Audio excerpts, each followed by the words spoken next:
사랑하는 성도 여러분, 또 어느덧 시간이 흘러서 한 주가 지나가고 또 이렇게 주일 예배를 드리게 됐습니다. 이렇게 한 주가 지나가고 이 시간을 맞았다는 것은 우리가 살아있다는 것이고 또 살아있음에 감사하는 것입니다. 어려움 가운데 있지만 오늘 예배를 통해서 우리에게 당하는 모든 어려운 일들이 해결되어지고 또 우리가 능히 감당할 수 있는 그런 은혜와 능력을 힘입으시는 그런 예배가 되시기를 예수 그리스도 이름으로 축복합니다. 다 같이 341장 찬송 드린 후에 예배 드리도록 하겠습니다. 341장 새 찬송가 312장입니다.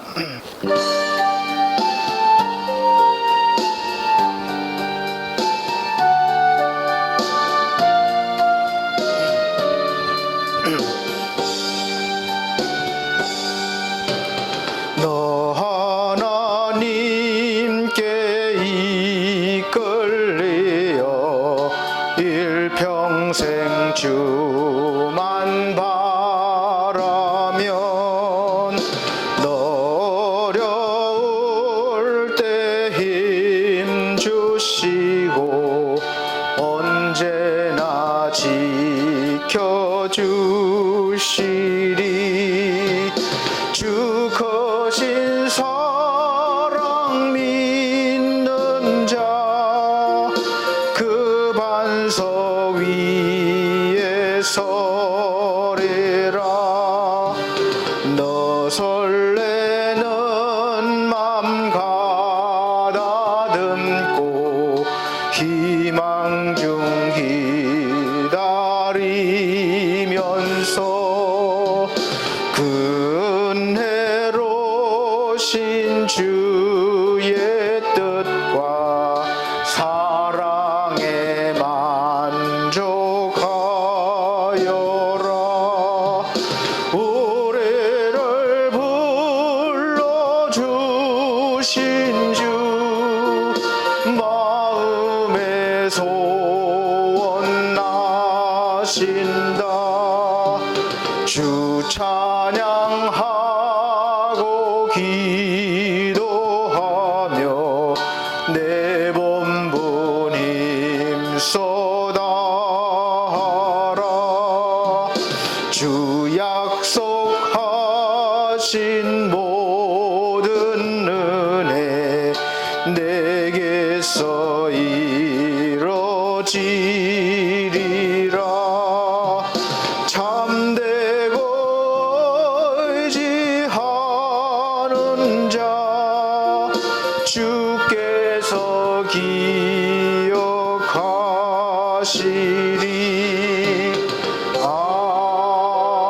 아멘. 다 같이 묵도하심으로 9월 둘째 주 예배를 하나님 앞에 드리도록 하겠습니다. 묵도하시겠습니다.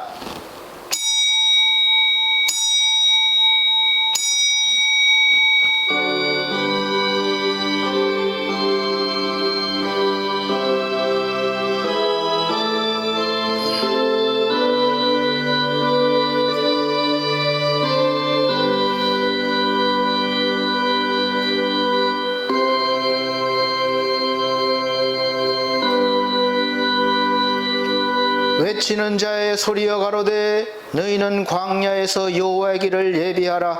사막에서 우리 하나님의 대로를 평탄케 하라.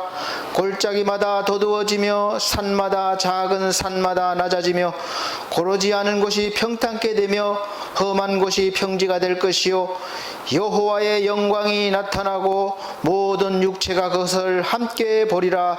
대저 여호와의 입이 말씀하셨느니라. 아멘. 다같이 찬송가 23장, 새 찬송가도 23장 찬송 드리도록 하겠습니다.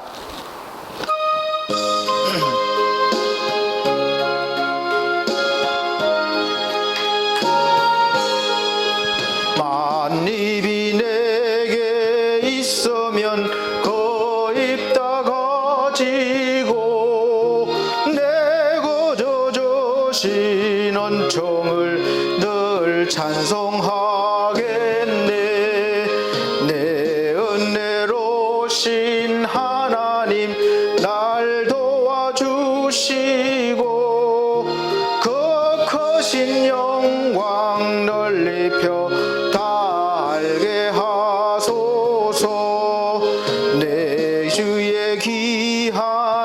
이름이 날 위로하시고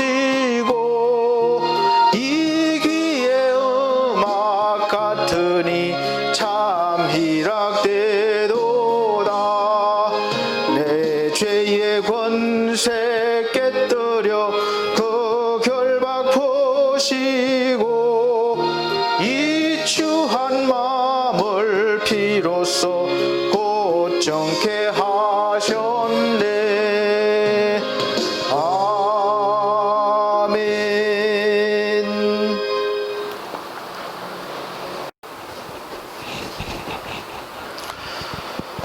네, 성시교독 교독문 31번입니다. 시편 142편. 찬송가 뒤에 교독문, 제가 먼저 한 절, 우리 성도님들께서 한 절 그렇게 봉독하도록 하겠습니다. 시편 교독문 31번, 시편 142편입니다. 내가 소리내어 여호와께 부르짖으며 소리내어 여호와께 간구하는도다. 내가 내 원통함을 그 앞에 토하며 내 우환을 그 앞에 진술하는도다. 내 심령이 속에서 상할 때에도 주께서 내 길을 아셨나이다. 나의 행하는 길에 저희가 나를 잡으려고 올무를 숨겼나이다. 내 우편을 살펴보소서. 나를 아는 자도 없고 피난처도 없고 내 영혼을 돌아보는 자도 없나이다. 여호와여, 내가 주께 부르짖어 말하기를 주는 나의 피난처시요 생존 세계에서 나의 분깃이라 하였나이다. 나의 부르짖음을 들으소서. 나는 심히 비천하나이다. 나를 핍박하는 자에게서 건지소서. 저희는 나보다 강하니이다. 내 영혼을 옥에서 이끌어내사 주의 이름을 감사케 하소서. 주께서 나를 후대하시리니 의인이 나를 두르리이다. 아멘. 다 같이 사도신경으로 신앙고백 드리도록 하겠습니다. 나는 전능하신 아버지 하나님 천지의 창조주를 믿습니다. 나는 그의 유일하신 아들 우리 주 예수 그리스도를 믿습니다. 그는 성령으로 잉태되어 동정녀 마리아에게 나시고 본디오 빌라도에게 고난을 받아 십자가에 못 박혀 죽으시고 장사된 지 사흘 만에 죽은 자 가운데서 다시 살아나셨으며 하늘에 오르시어 전능하신 하나님 우편에 앉아 계시다가 거기로부터 살아있는 자와 죽은 자를 심판하러 오십니다. 나는 성령을 믿으며 거룩한 공교회와 성도의 교제와 죄를 용서받는 것과 몸의 부활과 영생을 믿습니다. 아멘. 네, 찬송가 86장, 새 찬송가 86장 다 같이 찬송 들으신 후에 오늘은 네팔에서 선교하고 계시는 구민규 선교사님이 기도하시도록 하겠습니다.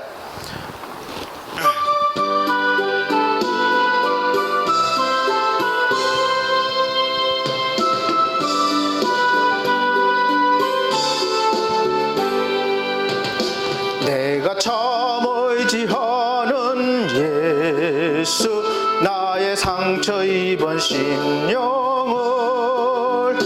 불쌍하게 여기사 위로하여 주시니 미쁘신 나의 좋은 친구 내가 의지하는 예수 나의 사모하는 친구 나의 기도 들으사 응답하여 주시니 미쁘신 나의 좋은 친구 주의 손 의지하고 갈 때 나를 해할 자가 없도다. 예수께서 내 맘을 크게 위로하시니 미쁘신 나의 좋은 친구 내가 의지하는 예수 나의 사모하는 친구 나의 기도 들으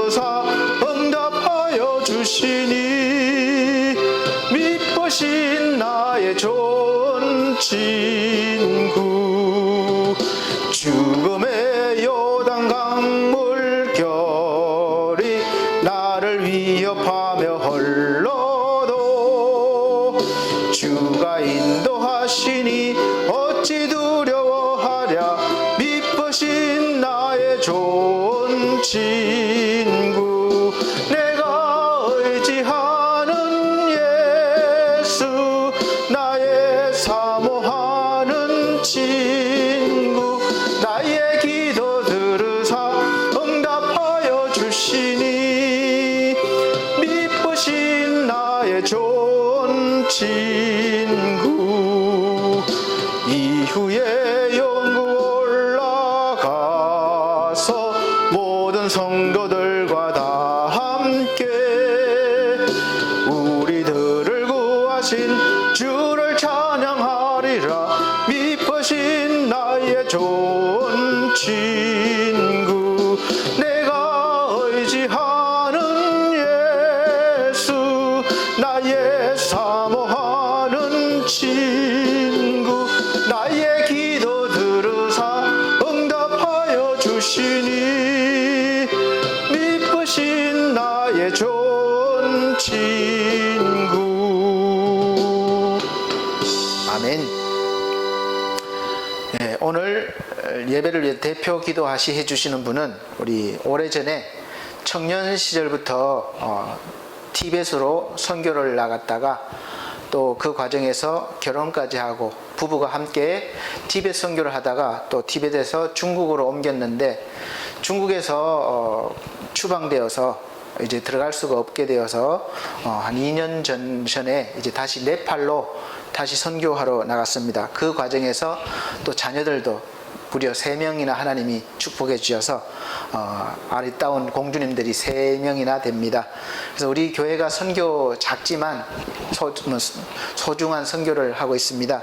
그래서 오늘은 우리 네팔에서 선교를 하고 계시는 구민규 선교사님께서 기도해 주시도록 하겠습니다. 하나, 둘, 셋. 안녕하세요. 네, 저희는 네팔에서 사역하고 있는 구복음, 권능력, 구원, 은혜, 입니다. 예, 코로나로 다들 힘드실 텐데 잘 평안하신지요? 예, 저희 가정은 여러분들이 많이 기도해 주셔서 저희 가정은 주님의 보호하심과 또 인도하심 가운데 이곳에서 잘 지내고 있습니다. 실은 네팔도 계속해서 코로나가 하루에 1000명 이상씩 나오고 있어서 실은 바깥 출입도 못하게 하고, 예, 최근에는 계속 집 안에만 저희도 지내고 있습니다. 예, 한국도 요즘 교회 모임도 쉽지 않고 또 예수님을 믿는다는 이유로 많은 어려움이 있는 것 같은데, 참 마지막 때 정말 우리 주님께서 더 우리에게 그 참 믿음을 요구하시는 것 같습니다. 여기서도 함께 반석교회 우리 식구들과 우리 모든 성도님 여러분들을 우리 함께 여기서도 기도하겠습니다. 예, 승리하시길 기도합니다. 하나, 둘, 셋. 감사합니다. 오늘은 우리 네팔에서 선교를 하고 계시는 구민규 선교사님께서 기도해 주시도록 하겠습니다. 다 같이 기도하시겠습니다. 하나님 아버지, 오늘도 이 주일을 맞아 우리가 각자의 자리지만 또 주님의 이름으로 우리가 함께 예배 자리 가운데 모였습니다.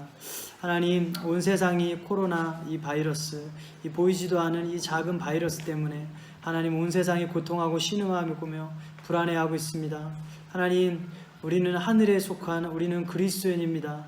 하나님, 우리는 염려와 근심하지 않고 오히려 이 시간을 그 반석 되신 그 주님 앞에 우리의 피난처 되신 그 주님을 의지하며 하나님 이 시간들을 감사하고 기뻐하며 이겨나갈 수 있도록 하여 주시옵소서.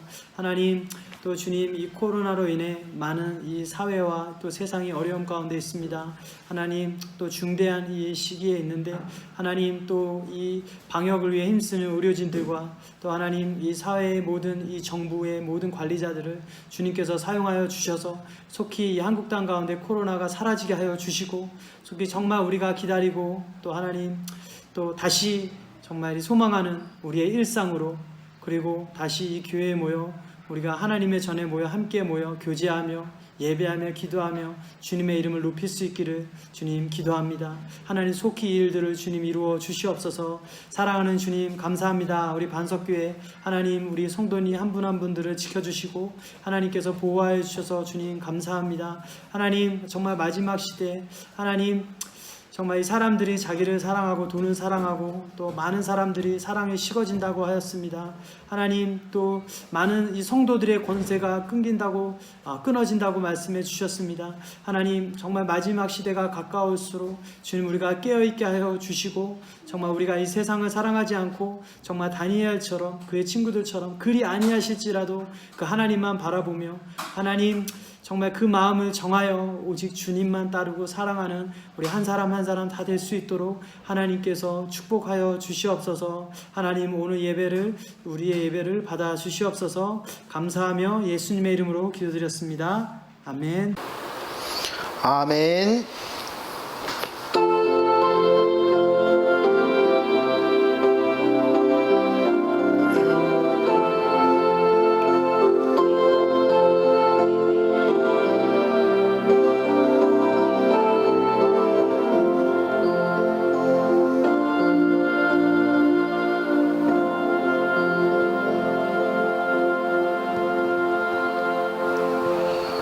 네, 감사합니다. 기도하시기 전에 먼저 짧게 선교사 과정을 소개해 드렸습니다. 오늘 말씀 보시겠습니다. 구약성경 여호수아 6장입니다. 구약성경 여호수아 6장 12절로부터 16절 말씀입니다. 여호수아가 아침에 일찍이 일어나니라. 제사장들이 여호와의 궤를 메고 7 제사장은 7 양각 나팔을 잡고 여호와의 궤 앞에서 계속 진행하며 나팔을 불고 무장한 자들은 그 앞에 행하며 후군은 여호와의 궤 뒤에 행하고 제사장들은 나팔을 불며 행하니라. 그 제2일에도 성을 한 번 돌고 진에 돌아오니라. 엿새 동안을 이같이 행하니라. 제7일 새벽에 그들이 일찍이 일어나서 여전한 방식으로 성을 7번 도니 성을 7번 돌기는 그날 뿐이었더라. 7번째에 제사장들이 나팔을 불 때에 여호수아가 백성에게 이르되 외치라. 여호와께서 너희에게 이 성을 주셨느니라. 아멘. 네, 감사합니다. 또 이렇게 함께 예배드리게 돼서 너무 감사드리고 우리 하나님께 영광을 돌려드립니다. 오늘 말씀의 제목은 저번 주에는 주 앞에서 잠잠하라 였는데 이번에는 반대로 이제 외치라 라는 말씀으로 제목을 정하고 말씀을 전해드리도록 하겠습니다. 우리가 살아가면서 언제나 아기 때부터 새 출발해서 나이가 들 수도 있지만 살다가 보면 마음이 또 기분이 또 새롭게 출발해야지 할 때가 있습니다. 그래서 제2의 인생, 제3의 인생 이렇게 나누기도 하는데 어쨌든 새로운 인생을 시작하려면 이제 출발부터 잘 해야 합니다. 그리고 또 사업을 하든지 직장생활을 하든지 첫 출발이 아주 중요합니다. 그래서 출발을 하려면 첫째는 뭐가 있어야 되느냐? 마음가짐이 돼야 되는 것이죠. 그래서 예전에 가졌던 그런 습관들을 또 좋지 않은 생각들을 버려야 할 때가 많이 있습니다. 정리를 해야 되는 것이죠. 여기서 버리라는 것은 새로운 것에 적응하기 위한 생각으로 이렇게 전환을 해야 한다는 것입니다. 제가 지금 2020년대를 살아가고 있는데 제가 살아왔던 제 의식이 생성되었던 그 1960년대부터 70년대, 80년대, 2000년대까지 그런 생각과 의식이 형성이 되었습니다. 그런데 그때의 의식을 가지고 생각을 가지고 지금 적용하면서 살아가려면 사실 깝깝한 일들이 많이 있죠. 아마 우리 어르신들도 있을 것입니다. 맞지 않는 부분과 불편한 부분도 반드시 있을 수가 있습니다. 그래서 지금의 2020년대를 이 변화한 세대를 살아가려면 당연히 이 생각과 의식을 바꿔야 되는 것이죠. 제가 보기에 눈에 띄게 달라진 게 있다면, 문화가 있다면 장례 문화입니다. 제가 상조업체에 다닌 적도 있어서 잘 알고 있습니다. 예전에는 주로 매장하는 것이 대부분이었어요. 산소를 좋은 명당 자리를 발견해서 거기다가 묻고 또 봉을 만들고 산소를 만들고 그게 대부분이 그랬죠. 그래서 조금 있으면 이제 추석 명절이 다가오는데, 추석 명절 전에 부모님이나 조상 묘를 이제 그래서 벌초를 하죠. 벌초를 하고 지금도 하고 있습니다. 그래서 그때는 아마 거의 대부분 매장을 했었습니다. 그런데 이제는 80에서 한 90% 정도는 제가 보기에 화장을 해서 수목장이나 납골당을 이용하고 있습니다. 연고지가 없으면 유골을 다 같이 함께 하는 그런 장소가 있어서 거기에 고인을 모시는 것이죠. 그래서 제가 살아온 세대는 사람과의 관계도 서로 만나서 악수를 하고 밥이라도 한 끼 먹고 또 2차, 3차 가서 술 드시는 분들은 술도 한잔 하면서 그렇게 친분관계가 형성되는 시대를 살아왔습니다. 그래서 만나서 무엇을 하는 것에 대해서 대단히 중요하게 생각합니다. 그래서 우리가 만나거나 전화할 때 의뢰의 하는 인사가, 야, 우리 언제 밥 한 끼 먹읍시다, 언제 술 한잔 합시다, 그렇게 인사를 하는 거죠. 밥 한 끼 편하게 함께 할 수 있는 사람은 상당히 친분이 있는 관계입니다. 그런데 지금의 현실과 앞으로의 현실은 많이 달라졌고 또 우리가 생각하는 것 이상으로 달라질 것입니다. 지금과 같이 우리가 모여서 무엇을 하지 못할 수도 있는 것이죠. 그래서 인터넷을 이용하거나 화상통화를 이용하거나 통화를 이용해서 관계가 형성될 수도 있고 또 만나지 않고서도 일을 할 수 있는 그런 시대가 되었습니다. 그런데 우리가 여기에 적응하지 못하고 여전히 예전 것을 고집하고 만나기를 바라고 사업을 하길 바라고 또 만나기를 원하면서 관계를 원하면 모임을 가진다면 사회적으로 지금은 당연히 비난을 받게 되고 요즘은 코로나 걸리기도 쉽습니다. 단체 간염이 많이 일어나죠.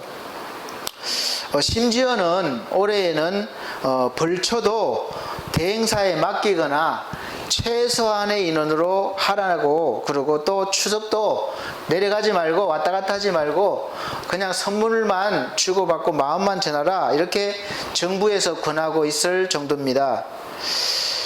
그러므로 이제 우리 인간관계이든 사업이든 이제 비대면 문화에 우리가 빨리 적응을 하고 또 거기 못하는 것에 대한 대안을 마련해서 이제 발전시켜야 할 시점입니다.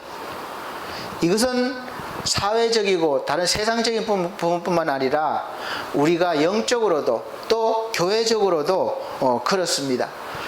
신앙생활도 교회를 통해 훈련되어지는 것은 사실 변함이 없죠. 그런데 그 이제 방법에서는 이제 변화하지 않으면 안 되는 시점에 와 있습니다. 왜 그런가 하면 첫째, 아시다시피 모이기가, 집합하기가 힘들어졌습니다. 그러므로 이제는 모여서 하는 것보다는 이 개별적으로 훈련받고 이렇게 해야 되는 그런 신앙훈련으로 바뀐 것이죠. 그렇다면 우리가 여전히 모여서 하기를 고집하고 그렇게 교육을 하는 것보다 이제 빨리 대안을 찾고 이제 개별적으로 훈련을 시키고 신앙을 잘할 수 있도록 하는 그런 교육과 또 방법과 대안을 만들어서 우리 성도들에게 빨리 이렇게 적응하도록 해야 될 것입니다. 그 대안을 우리가 찾지 못하면 우리가 신앙생활과 우리 구원에 상당한 영향을 미칠 수밖에 없습니다. 그래서 골로새서 3장 9절 10절에는 이렇게 기록되었습니다. 너희가 서로 거짓말을 말라 옛사람과 그 행위를 벗어버리고 새 사람을 입었으니 이는 자기를 창조하신 자의 형상을 쫓아 지식에까지 새롭게 하심을 받는 자니라. 아멘. 이제 예수 그리스도를 믿기 전의 생각과 그 행위를 버리라는 것이고, 그리고 확실히 해줄 것은 우리 성도님들의 확실한 의식을 가져야 할 부분은 늘 말씀드리지만 믿음의 행위로 앞으로 받는 것이 아니라 이미 예수 그리스도를 통해서 믿는 사람은 예수 그리스도를 통해서 새 사람이 되었고 하나님의 지식을 새롭게 받는 자가 되었다는 것을 알아야 합니다. 그리고 이것을 믿어야 합니다.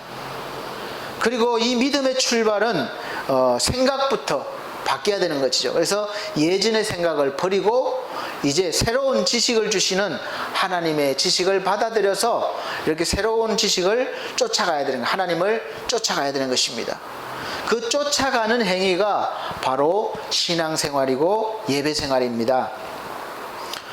그런 생활을 하면서 늘 바꿔치기 하는 거죠. 내 것을 버리고 하나님 것을 채우고, 늘 우리 육신은 내 것을 원하고 하나님 것을 원하지 않아요. 내 것이 편하거든요. 마음대로 살기 원하거든요.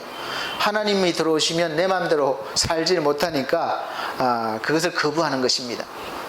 그래서 우리 무의식도 있지만 인간의 모든 행동은 사실 행동은 생각으로부터 출발한다고 해도 과언이 아닙니다.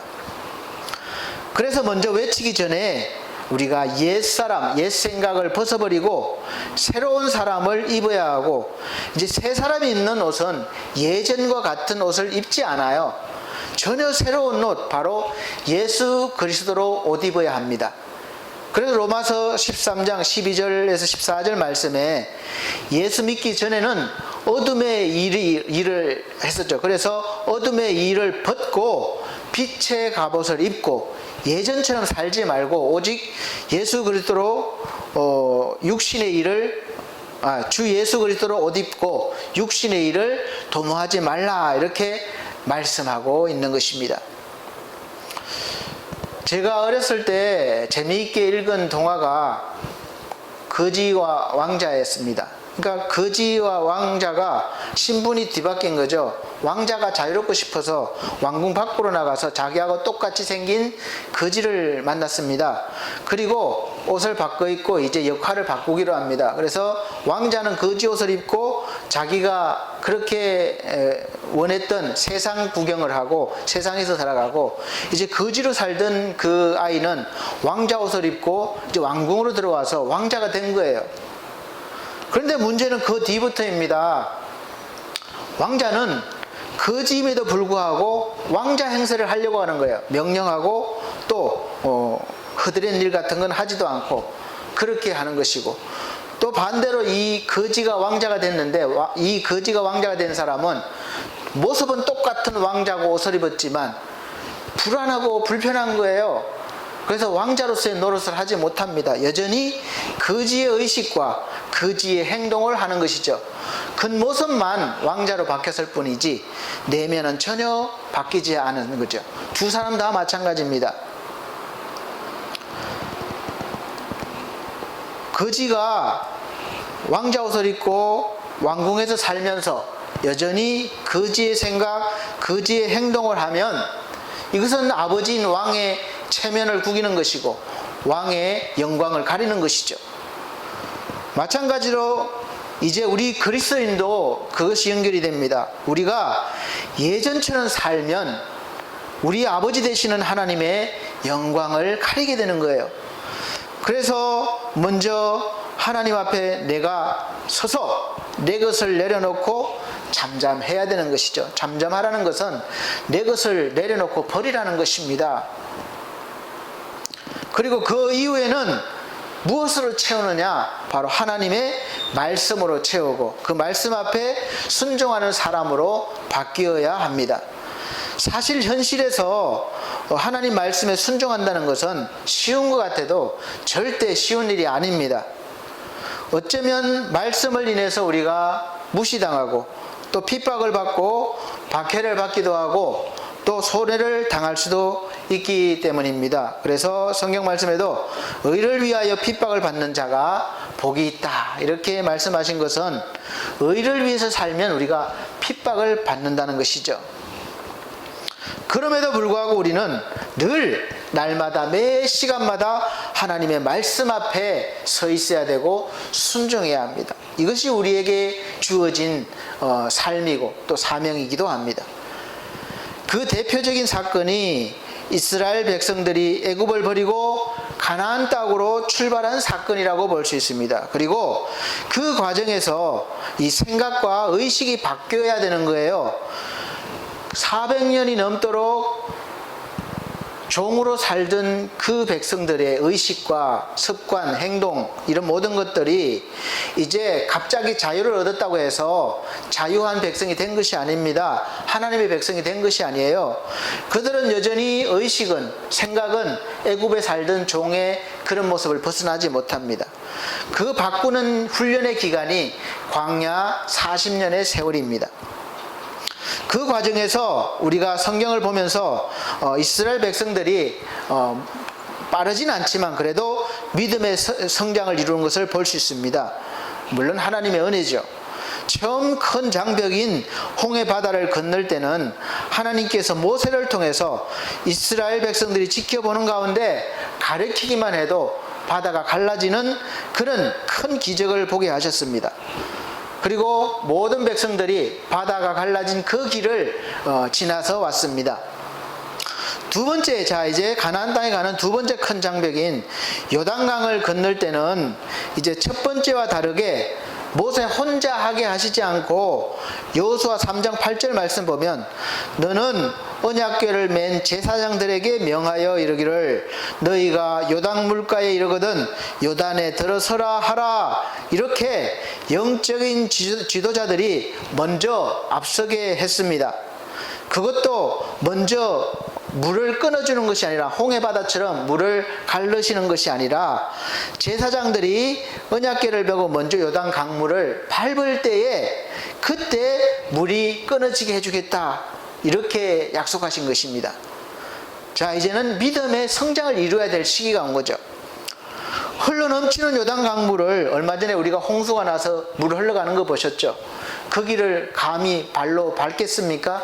하나님이 지금 우리에게 약속하셨다면 거기 밟으실 분 계십니까? 밟자마자 그냥 휩쓸려 가서 죽을 수 있는데 그런 믿음의 시험 앞에 선 것입니다. 흘러넘치는 요단강물을 제사장들이 먼저 밟으라는 약속의 말씀뿐입니다. 어떤 증거도 없어요. 이제 하나님께 대한 확실한 믿음이 없으면 죽음이 눈앞에 보이는 곳에서 하나님의 약속의 말씀만 믿고 밟을 수가 없기 때문에 믿음의 성장이 필요한 때입니다. 그리고 그 믿음의 성장을 이루어서 제사장들이 발이 물에 잠기자마자 이제 하나님은 약속하신 대로 흘러내리던 물을 그치게 하셨고 이스라엘 백성들은 여리고 앞으로 바로 건너가게 되었습니다. 자, 그리고 그것이 끝났느냐? 아니죠. 우리가 인생을 살다 보면 한 고비 넘었다고 끝난 것이 아니라 또 다른 고비가 오고 밀려오는 파도와 같이 계속해서 그런 모든 여러 가지 문제들이 몰려오는 것을 우리가 경험할 수 있습니다. 그러나 능히 우리는 그 모든 파도들을 이길 수 있는 은혜와 능력이 있는 믿음의 사람들이 된 것입니다. 그리고 다시 믿음의 성장을 더 크고 깊게 이룰 때가 왔습니다. 그리고 보여줄 때가 온 것이죠. 이제는 오늘 말씀의 제목과 같이 외칠 때가 온 것입니다. 잠잠한 것이 아니라 하나님 앞에 잠잠한 후에는 이제는 외칠 때가 온 것이죠. 외치려면 먼저 내면을 다져하는 것이 순서예요. 믿음을 다져야 되는 것이죠. 그래서 이스라엘 백성들은 애굽에서부터 시작해서 광야 생활 그리고 요단강을 건너기까지 수많은 이 하나님이 베풀어 주시는 기적들을 체험해 왔고 그 기적들이 오직 하나님의 백성들을 위한 것임을 체험했고 알고 있기 때문에 이제 하나님의 보호하심에 대해서 더 큰 확신을 가질 수가 있게 된 거죠. 그래서 믿음은 하루아침에 커지는 것이 아닙니다. 한 번 은혜 받았다고, 한 번 체험했다고 더 깊고 넓어지는 것이 아니라 지속적으로 매 순간마다 우리가 하나님을 의지하고 하나님을 느끼고 또 체험하는 과정에서 하루하루 지날수록 믿음의 크기가 더 커지는 것이죠. 그래서 예수 그리스도를 믿기로 시작해서 이제 이런저런 크고 작은 체험들을 통해서 성장하는 것이고, 또 마침내 어느 시점이 되면, 이것이 임계점이라고 해요. 임계점.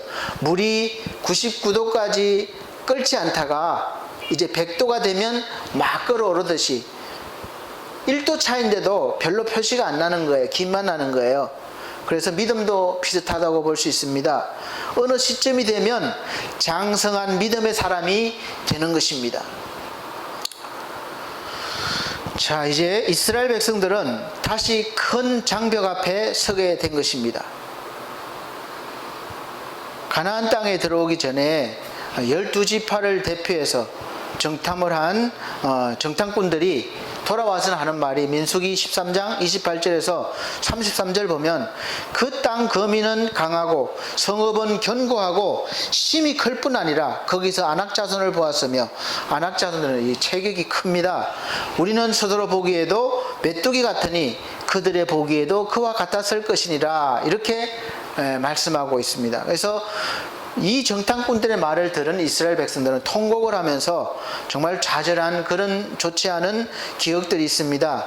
이런 좋지 않은 기억과 믿음을 가지고 있었던 이스라엘 백성들이었습니다.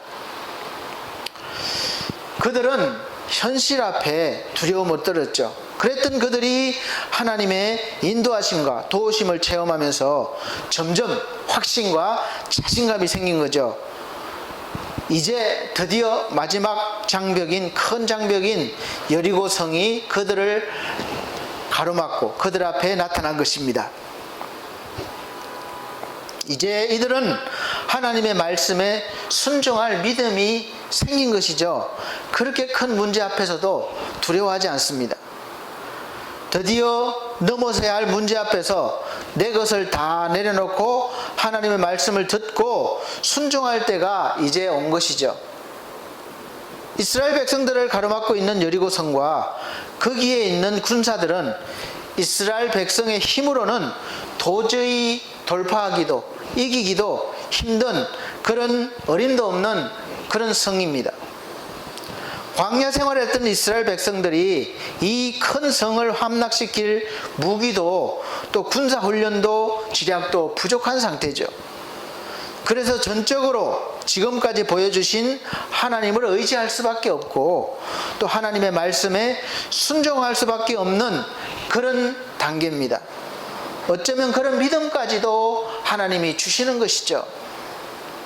믿음이 없다고 생각되시면 지금 후히 주시고 넘치도록 부어주시는 하나님께 구하시기 바랍니다. 하나님이 믿음까지도 주시는 거예요. 너무나 좋으신 분입니다.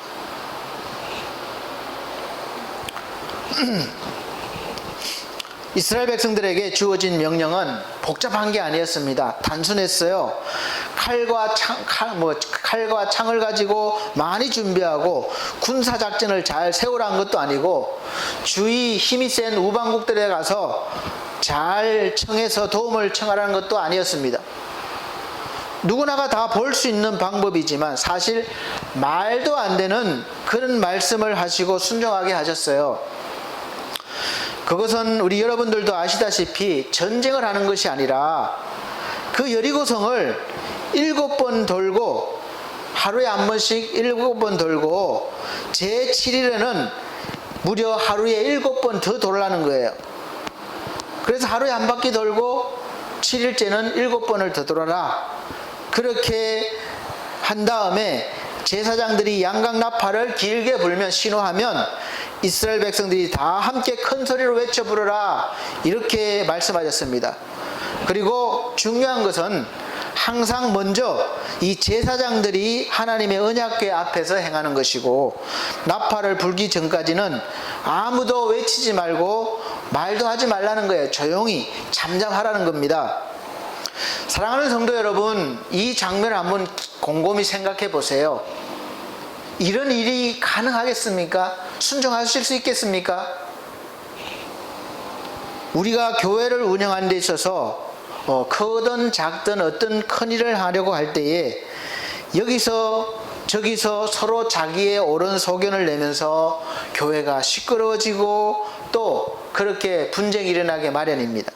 그래서 서로 감정이 깊어지면 교회를 떠나기도 하는 경우를 우리가 많이 봅니다. 그리고 한 집안에서도 그런데 이 많은 백성들이, 다양한 백성들이 과연 말도 안 되고 이해도 할 수 없는 이 하나님의 말씀 앞에 순종할 수 있겠습니까? 이거는 순종할 수 없는 그런 조건이에요. 그러나 그들은 적어도 이 순간만큼은 하나님 말씀 앞에 순종할 훈련이 준비가 되어 있었습니다. 그런 믿음의 훈련의 단계를 거쳐왔던 거죠. 그것이 바로 광야 40년이었습니다. 그래서 말씀대로 제사장들은 언약궤 앞에 행하고 그 뒤를 이스라엘 전 백성들이 군소리 한마디 없이 무려 7일 동안이나 여리고성 사람들이 지켜보는 가운데, 그들의 군대가 지켜보는 가운데 매일 한 바퀴 돌고 7일째는 무려 7번을 돌았다는 것입니다. 사랑하는 성도 여러분, 저는 이 장면을 생각해 볼 때 사실 여리고성이 이스라엘 백성들의 고함 소리에 무너지는 그런 기적 같은 장면보다 이스라엘 백성들이, 이 많은 백성들이 7일 동안 이렇게 했다는 것이 더 큰 기적이라고 생각됩니다. 그렇지 않습니까? 어떻게 이런 일이 생길 수가 있겠어요? 돌면서 각자 어떤 생각을 하고 있었겠습니까? 기록이 없어서 모르겠지만 아마 우리와 같은 생각일 것이에요. 얼마나 입이 건질거렸겠어요? 많은 생각들이 있겠습니까? 말은 못해도 속으로는 아마 각자 자기 옳은 소견이 있었을 것이기 때문에 궁시렁궁시렁 거렸을 수도 있겠고, 하여간 걱정도 됐을 겁니다.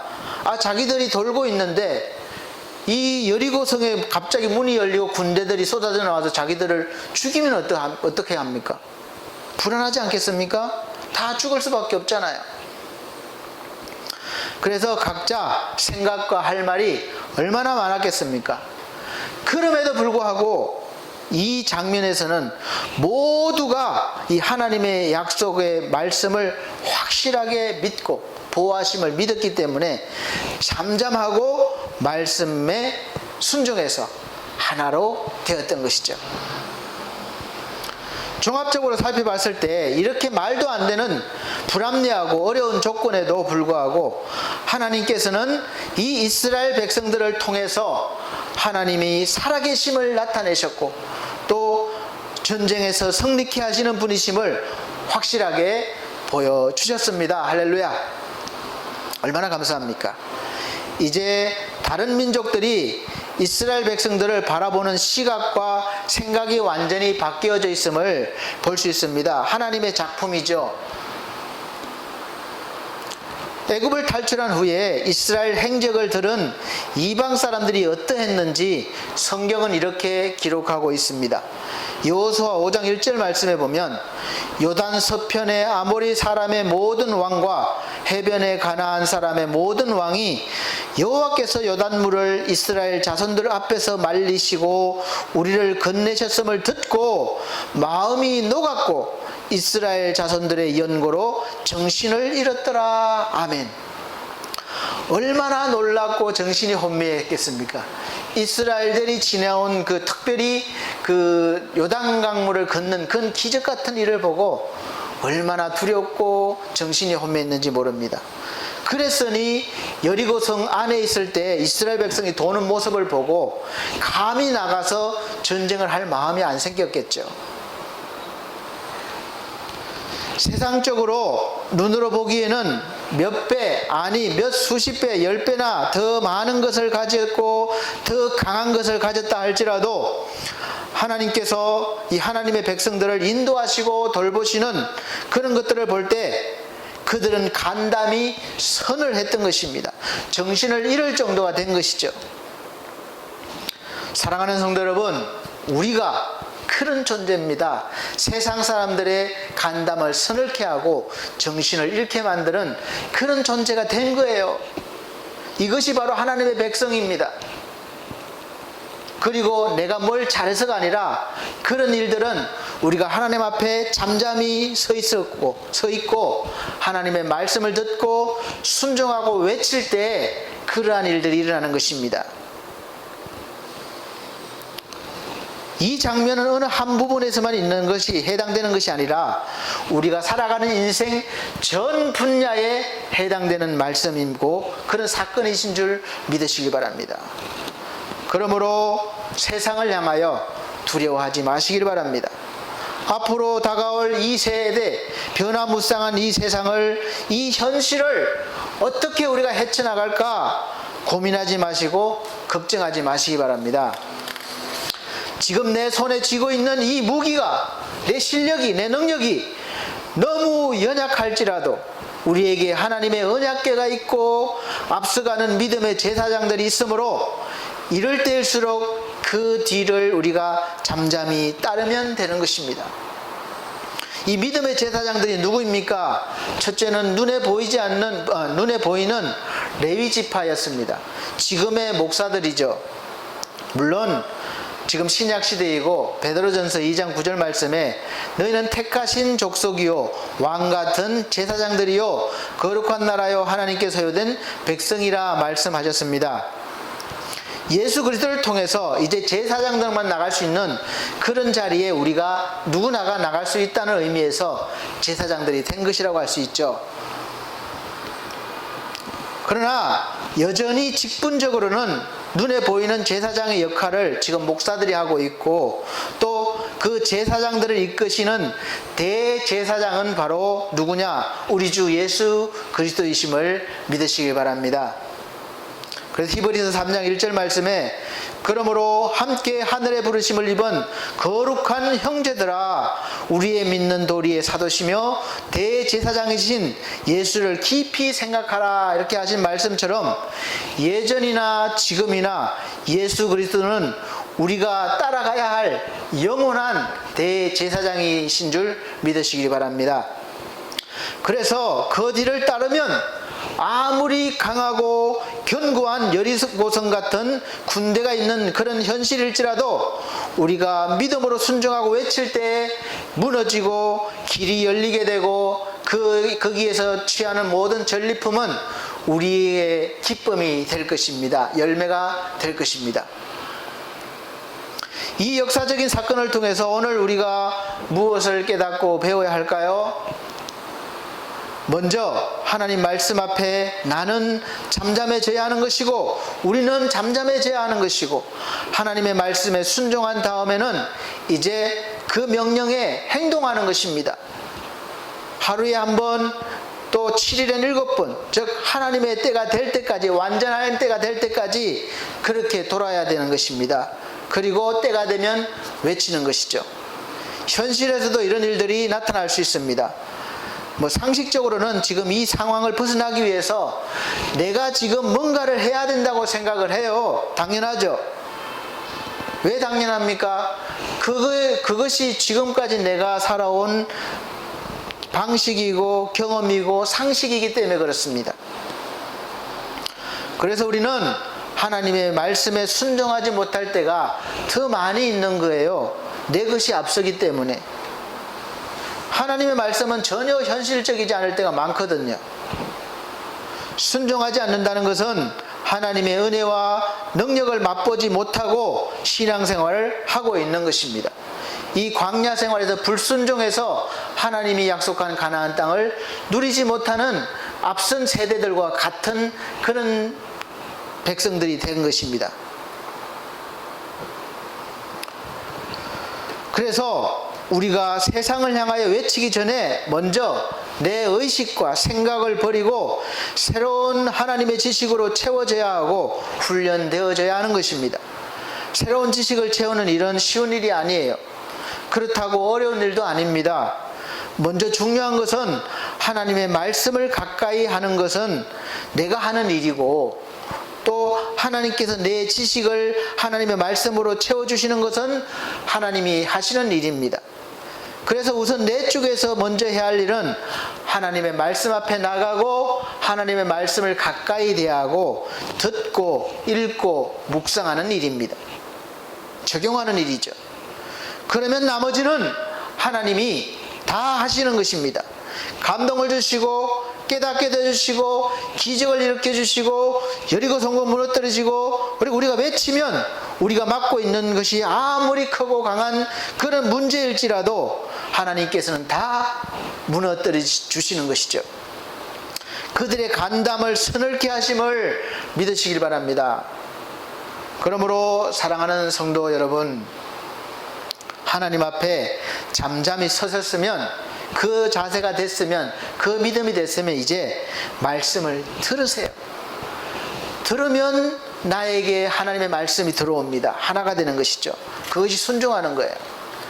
그런 다음에 말씀이 들어온 다음에 또 가만히 있으면 안 돼요. 그 다음에 이제 외쳐야 되는 것이죠. 목사님, 무엇을 어떻게 외칠까요? 고민하지 마시기 바랍니다. 예수님께서 제자들이 세상을 향하여 무슨 말을 할까 고민하지 말라고 하셨습니다. 누가복음 12장 11절에서 12절 보면, 사람이 너희를 회당과 정사 잡은 이와 권세 있는 이 앞에 끌고 가거든 어떻게 무엇으로 대답하며 무엇으로 말할 것을 염려치 말라. 마땅히 할 말을 성령이 곧 그때에 너희에게 가르치시리라. 아멘. 미리 앞서 우리의 작은 믿음으로 생각하고 어떻게 말하고 대처할까 고민하지 마시고 걱정하지 말라는 말씀입니다. 하나님의 백성들은 하나님께서 돌보심을 믿으시길 바랍니다. 어떤 상황에서든 어떤 위치에서든 무슨 말을 할까, 어떻게 대처할까 믿음으로 하나님을 의지하시면, 기도하시면 하나님이 그때마다 알려주시는 것입니다. 생각나게 해주시고 말하게 해주시는 거예요. 이제는 여리고성이 무너지리라 말씀에 순종해야 합니다. 그리고 순종하는 방법이 제시되는 거예요. 제사장을 앞세우는 데 의미가 있습니다. 내가 먼저 나가는 게 아니에요. 순수가 있습니다. 제사장을 먼저 앞세우고 그 뒤를 따라 걷는 것입니다. 믿음의 선진자들을 따라가는 것이죠. 집안에서도 가장을 따라가야 되는 것이지, 가장을 뒤에 놔두고 가족들이 하면 이게 질서가 안 잡히는 거예요. 그리고 7번을 다 돌아야 합니다. 7일 동안 다 돌아야 돼요. 그리고 마지막 7일째는 7번을 다 채워야 됩니다. 여러분, 이렇게 돌고 계십니까? 그런데 아직도 안 무너지고 문제가 그대로 있나요? 그러면 아직 7번이 안 된 거예요. 6번 반밖에 안 됐습니다. 반밖에 더 도셔야 됩니다. 조금 더 도세요. 조금 더 기다리세요. 너무 조급해하지 마시기 바랍니다. 하나님의 때가 되기를 기다리세요. 그 때를 하나님이 알게 하십니다.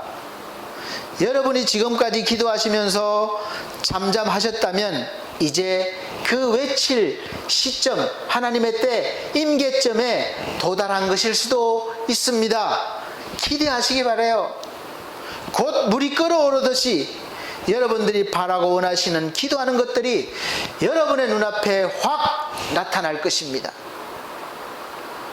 그래서 외치려면 이제 외칠 준비가 되어 있어야 하는 것이죠. 개구리가 뛰려면 먼저 움츠려 들듯이 이 믿음의 소리를 외치려면 믿음 준비가 되어 있어야 되는 것이죠. 무너지는 것이 안 보이면 아직 준비해야 할 때이고 다시 돌아야 될 때인 거죠. 여러분, 요셉이 감옥에 들어간 이유가 있습니다. 요셉이 억울한 누명을 쓰고 감옥에 갇혔기 때문에 그곳에서 살아계신 하나님을 증거할 수 있었고 바로 왕 앞에 바로 설 수 있는 기회가 생겼습니다. 그리고 총리가 되어서 이스라엘을 구원할 수 있었던 것이죠.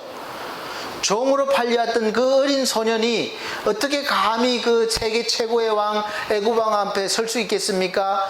정상적인 방법으로는 도저히 될 수가 없어요. 지금도 때로는 하나님께서 가끔 우리를 환경이나 사람으로 잠시 묶어두시고 감옥 같은 그런 느낌을 주실 때가 있고 움츠려 들게 하실 때가 있습니다. 그 이유는 우리를 힘들게 하려시는 것이 아니라 그 속에서 외칠 수 있는 믿음의 실력을 준비하는 그런 시간을 가지라는 것이죠. 그렇게 생각하시고 믿으시면 아무리 어려운 그런 순간이라 할지라도 견뎌낼 수 있고 하나님을 바라보실 수가 있는 것입니다. 준비가 된 다음에는 이제 외쳐야 되는 거예요. 바로왕 앞에 가서 하나님의 말씀을 증거하는 것입니다. 꿈을 풀어주는 거예요. 그러면 듣는 사람도 주께서 붙여주시는 겁니다. 바로왕이 어떻게 그 어린 소년의 말을 듣겠습니까? 하나님이 들을 수 있는 마음을 주신 거예요. 귀를 열어주신 거예요. 감동받게 해주시는 것입니다. 여러분, 우리가 외치면 누가 듣습니까? 첫째는 세상이 듣습니다. 환경이 무너지고 열립니다. 오늘 여리고성이 외치는 소리를 듣고 무너진 것처럼 나를 가로막고 있는 큰 이 여리동 같은 문제도 내가 믿음으로 외치는 소리에 무너지고 열리게 될 것입니다. 그 다음에는 우리 몸이 듣는 거예요. 사도행전 3장에 보면 성전 문 앞에 앉아서 구걸하고 있던 안전뱅이가 제자들의 말씀을 듣고 일어서는 장면이 나옵니다. 나에게 가진 것은 없지만 나에게 있는 예수 그리스도의 이름으로 말하노니 일어나 걸어라 했을 때 이 안전뱅이가 듣고 일어났습니다. 걷고 뛰면서 하나님을 찬미했다, 이렇게 기록하고 있어요. 우리를 막고 있는, 내가 나갈 길을 방해하는 이 건강 문제가 여러분을 가로막고 있습니까? 이 문제가 내가 외칠 때에 해결될 것입니다. 그 다음에 사업이 막혀 있습니까? 사도행전 16장 14절 보면 두아디라 성에 자주 장사하는 루디아라는 여자를 주께서 그 마음을 열어 말할 때 청종케 하셨다 그랬습니다. 복음을 전할 때 이 장사하는 여자 루디아의 마음을 하나님이 열어주시고 말씀을 듣게 해주시고 순종하게 해주셨습니다. 그래서 이 여인이 장사하니까 돈이 많겠죠. 그래서 이 여인이 이 사역자, 동역자가 된 것입니다. 사업을 함께 할 수 있는 그런 일을 하는 동력자가 생긴 거예요. 우리가 복음을 전하는 일이건 내가 개인적으로 하는 사업이건 내가 외칠 때에 하나님께서 이러한 역사를 우리 앞에 나타나게 해주시는 것입니다. 사랑하는 성도 여러분, 지금 여러분의 상태가 어떤 상태에 있습니까? 여러분의 앞을 가로막고 있는 환경이 있습니까? 아니면 건강에 문제가 있나요? 아니면 사업이 가로막혀 있습니까? 다 종합적입니까? 그러면 이럴 때 어떻게 해야 합니까? 병원에 쫓아다니고 또 돈 있는 사람 쫓아다니고 또 뭐 그렇게 해야 됩니까?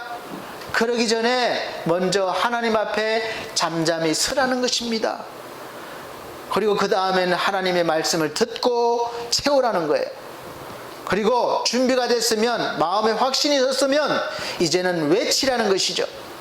이 순서대로만 하면 지금 여러분 앞을 막고 있는 그 문제가 그 어떤 문제라 할지라도, 얼마만큼 큰 문제라 할지라도 여리고성이 무너지는 것처럼 무너지고 여러분에게 길을 열어줄 것이고, 성전 앞에 앉았을 때부터, 태어날 때부터 구걸하던 안전뱅이가 일어나서 걷고 뛰며 하나님께 영광을 돌리는 것처럼 건강하게 되어서 마음껏 하나님께 영광을 돌리는 일도 할 수 있고, 또 사업이 어려울 때 여러분을 돕는 그런 귀인이 나타나서 여러분의 사업이 열릴 것을 믿으시기 바랍니다. 그리고 함께 일할 일꾼도 하나님께서 보내주셔서 다 계획하고 진행하는 일에 여러분들이 열매를 보게 될 것입니다.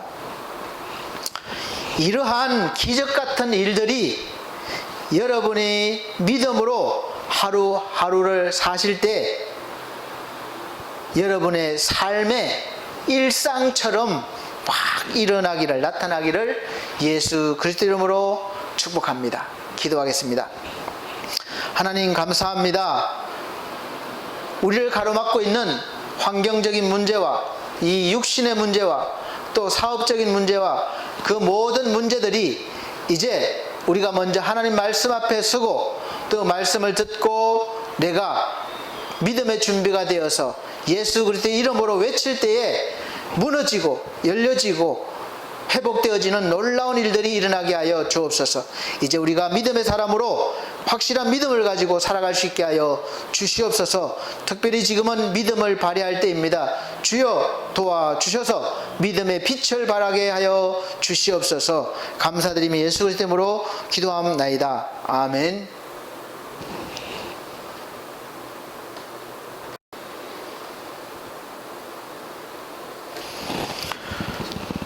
네, 382장 새 찬송가 347장 찬송 드리시면서 준비하신 예물 드리도록 하겠습니다. 방송으로 하는 예배라 직접 거두지는 못하고 이렇게 계좌이체나 제로페이를 사용해서 마음으로 예물을 드릴 수가 있습니다. 드려진 예물은 비록 교회가 이렇게 모이지 못하지만 교회를 운영하는데 귀하게 쓰입니다. 방송으로 또 선교를 하고 또 그런 귀한 일들로 쓰여지기 때문에 여러분이 드려지는 예물을 하나님이 받으시고 또 기쁘게 여겨주실 것입니다. 382장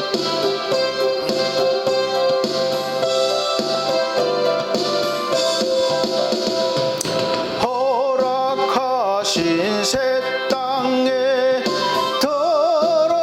들어가려면 마음의 준비 다하여 힘써 일하세. 여호수아 본받아 앞으로 가세. 오래가 할 첫소는 주님 품일세. 시험 환난 당해도 낙심 말고서 마음의 준비 버리고 힘써 일하세. 여호수아 본받아 앞으로 가세. 오래가 할 첫소는 주님 품일세. 앞서가신 예수님 바라보면서 모두 마음을 합하여 힘써 일하세. 여호수아 본받아 앞으로 가세. 오래가 할 첫소는 주님 품일세. 일할 곳이 아직도 많이 있는데 담대하게 나가서 힘써 일하세. 여호수아 본받아 앞으로 가세. 오래가 할 첫소는 주님 품일세. 아멘. 네, 드려진 예물 위에 기도 드리도록 하겠습니다. 사랑이 많으신 아버지 하나님, 모든 삶에 하나님이 주신 은혜를 감사해서 하나님 앞에 10의 1조와 감사예물과 주정헌금과 선교예물, 건축예물, 특별예물 드렸습니다. 주의 이 시간 주의 종이 일일이 호명하지 못하지만 하나님은 어느 곳에서 어떤 누가 아버지 앞에 마음으로 믿음으로 드렸는지 아시오매 저들의 삶이 날마다 믿음 안에서 복된 인생 살 수 있도록 충만케 하여 주시고 또 이 세상의 빛과 소금으로 살아가기에 조금도 부족함이 없도록 영적인 믿음과 현실의 물질을 부어주셔서 하나님의 일을 마음껏 감당케 하여 주시옵소서. 또 이 예물이 쓰이는 곳에 하나님의 복음이 증거되어지고 놀라운 역사가 일어날 수 있도록 사용하여 주옵소서. 감사드립니다. 예수 그리스도 이름으로 축복하고 기도함나이다. 아멘. 교회 앞에 광고 말씀드리겠습니다. 추석이 다가오지만 이제 집에 가기가 힘들어진 것도 있습니다. 그래서 미리미리 마음을 전하시고 그렇게 해주시길 바랍니다. 그리고 계속해서 우리 바이러스가 확산 아직 되고 있으니까 마스크 착용, 거리두기, 손소독 잘 해주시기 바랍니다.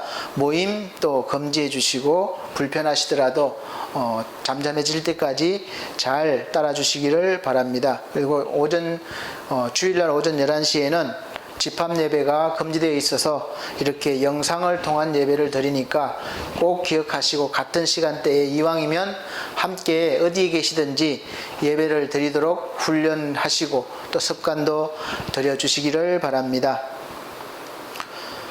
그리고 계속해서 우리 차을분 권사님, 우리 최희주 성도, 우리 지상준 영혼을 위해서, 건강 회복을 위해서, 구원을 위해서 기도해 주시기를 바랍니다. 61장 새 찬송가 54장 찬송 드리시고 축도로 예배를 마치도록 하겠습니다. 찬송가 61장 새 찬송가 54장입니다.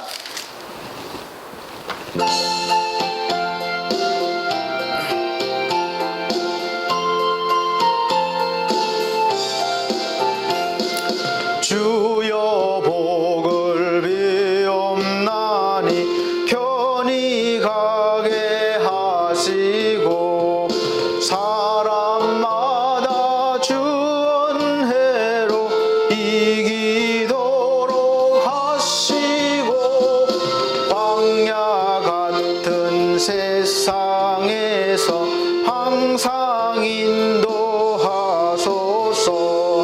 주의 복된 말씀 듣고 무한 감사합니다.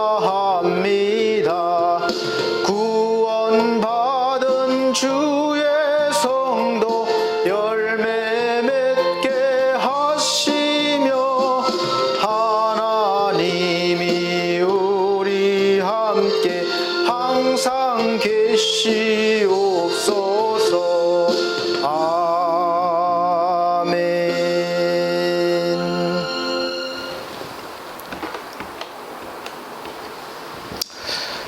사랑이 많으신 우리 아버지 하나님, 오늘도 우리를 불러주시고 예수 그리스도의 보혈의 피로 우리를 거룩해 하시고 죄사함 받게 하셔서 하나님의 영광의 보좌 앞에 담대히 나오게 하심을 자격 주심을 감사드립니다. 모든 영광 아버지 받아주시고 이제 아버지의 은혜로 말미암아 우리가 세상을 향하여 모든 묶인 것들을 향하여 우리가 담대히 믿음으로 외치게 해주시고 우리가 외칠 때에 세상 가운데 우리 육체 가운데 모든 일 가운데 하나님의 영광이 나타나게 하시고 하나님의 살아계심이 역사되는 귀한 일들이 나타나게 해주셔서 우리가 살아가면서 더욱더 믿음의 성장을 줄 수 있는 그런 은혜가 있게 하여 주옵소서. 우리 사랑하는 성도들 또 한 주간 살아갈 때에 영적으로 육적으로 성립케 하시고 어떤 모든 일들에도 믿음으로 승리하게 하여 주옵소서. 특별히 또 연약한 자들이 있습니다. 차을봉 권사님, 최의주 성도님, 그리고 지상준 영혼, 또 그 밖에 우리 사랑하는 모든 연약한 성도들 기억해 주시고 하나님 말씀하여 주셔서 일으켜 세워주시고 회복시켜 주시고 하나님의 영광을 위해서 걷고 뛰게 하여 주옵소서. 이제는 우리 주 예수 그리스도의 은혜와 하나님의 극진하신 사랑과 성령님의 감화감동 교통하신 은혜가 오늘 말씀을 듣고 하나님 말씀 앞에 잠잠한 후에 하나님의 말씀을 받고 세상을 향하여 담대히 외치기를 다짐하는 사랑하는 성도들 머리 위에 이 나라의 민족 위에 지금으로부터 영원토록 함께 계실지어다. 아멘.